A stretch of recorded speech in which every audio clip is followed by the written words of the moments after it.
बहुत खुशी है कि हमारे आजमगढ़ में एक ऐसी प्रतियोगिता हो रही है जहां से हमारे आजमगढ़ के बच्चे चुन के जाएंगे और सीधे सीधे वो देश से जो प्रतियोगिता होती है उसमें इनको अवसर मिलेगा, मौका मिलेगा। नॉर्मली ऐसा होता था कि राज्य से बच्चे चुन के जाते थे, यूपी से चुन के जाते थे, पर ये सीधे सीधे आजमगढ़ से ही चुन के जा रहे हैं प्रतियोगिता के लिए। तो मैं बहुत शुभकामना देता हूं और मेरे सत्येन जी और जितने चित्रांश जी जो हमारे आयोजक हैं, आप सभी लोगों को बहुत शुभकामना देता हूं कि आप लोग इतना बढ़िया आयोजन कर रहे हैं ताकि हमारे जो आजमगढ़ के बच्चे हैं उनको आगे बढ़ने के लिए मौका मिल रहा है। अच्छा, एक क्वेश्चन है, आपके सांसद हैं कन्नौज से सुब्रत पाठक जी, उन्होंने अयोध्या में हो रहे प्राण प्रतिष्ठा में अखिलेश के ऊपर तंज कसा है, कहा कि इनको राम मंदिर में प्राण प्रतिष्ठा में न बुलाया जाए क्योंकि इनके परिवार ने ही राम भक्तों पे गोलियां चलाई। इस पर आपका क्या कहना है? अब उन्होंने बोला है तो वही बताएंगे ऐसा क्यों बोले हैं, क्योंकि भगवान राम सबके हैं और ऐसा नहीं है। आजमगढ़ स्टेडियम की बात करें तो यहाँ कई व्यवस्थाओं का अभाव है, खेल मंत्री भी कई बार दौरा कर चुके हैं, तो ऐसे में सरकार द्वारा क्या किया जा रहा है इस स्टेडियम? खेल मंत्री जी को हम लोगों ने लिखा है और उन्होंने यहाँ से मांगा भी था कि यहाँ पे जो जो आवश्यकताएं हैं उसको पूरा किया जाएगा। तो मुझे लगता है कि यहाँ से बन के पूरा एस्टीमेट चला गया है और बहुत जल्दी ये हमारा जो आजमगढ़ स्टेडियम है वो पूरी तरह से सुसज्जित हो जाएगा, बन जाएगा। सपा के राष्ट्रीय अध्यक्ष कह रहे हैं कि जब राम बुलाएंगे तब हम राम मंदिर जाएंगे, क्या राम उनको नहीं बुला रहे हैं?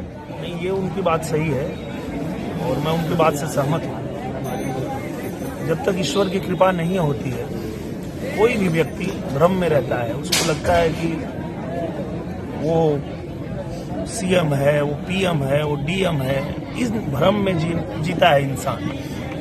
जब ईश्वर की कृपा होती है तभी उसको पता चलता है कि आप कुछ नहीं कर रहे हो, जो कर रहे हो ईश्वर कर रहे हैं। तो सच में जब ईश्वर की कृपा होगी तभी उनको दर्शन मिलेगा और तभी हो जा पाएगा। आज राष्ट्रीय अध्यक्ष आजमगढ़ आ रहे हैं और एक शादी निमंत्रण में, तो इतने इम्पोर्टेंट क्या यही मायने है कि अब शादियां ही अटेंड करें? इस पे अपने संसदीय क्षेत्र को क्या वो भूल गए हैं? 6 महीने बाद अब आजमगढ़ आ रहे हैं, केवल शादी में आंगना करने आते हैं, वो अन्य कार्यक्रमों में आजमगढ़ में नहीं आते हैं, तो क्या वो अपने संसदीय क्षेत्र को भूल गए हैं? मुझे लगता है जैसे वो भूल गए हैं वैसे आजमगढ़ भी उनको भूल गया है, तो चिंता करने की जरूरत नहीं है।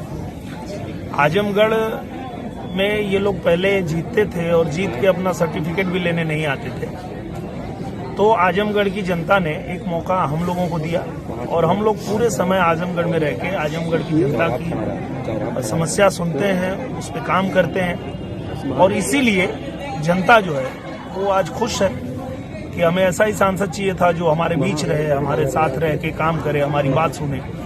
तो कोई बात नहीं है, वो जैसे भूल गए वैसे आजमगढ़ भी उनको भूल गया। इस बीच फिर भी संभावनाएं बन रही हैं कि अखिलेश यादव दोबारा आजमगढ़ से लोकसभा चुनाव लड़ेंगे। आपकी क्या तैयारी है? बहुत मजा आएगा। मैं तो चाहता हूं कि एक बार फिर आए, और पिछली बार तो महागठबंधन था उनका, अब इस बार एक और गठबंधन वो लोग बना रहे हैं और मैं तो ऐसी ही लड़ाई लड़ता हूं कि जिसमें मजा आए लड़ने में। सर, आजमगढ़ का नाम आजमगढ़ कब रखा जाएगा? जी, पत्रकार नहीं, ठीक है यार। 24 आजमगढ़ का नाम आजमगढ़ कब रखा जाएगा? आर्यमगढ़ तो महाराज जी बताएंगे। और आजमगढ़ में महायोजना कब तक लागू होने वाली है? महायोजना महाराज जी के टेबल तक पहुंच चुका है और हम लोगों ने कई बार उनसे निवेदन भी किया है। अब बस इंतजार है उनके सिग्नेचर का, जैसे सिग्नेचर करेंगे महायोजना लागू हो जाएगी। राम मंदिर उद्घाटन पे आजमगढ़ की किस तरह से तैयारी है?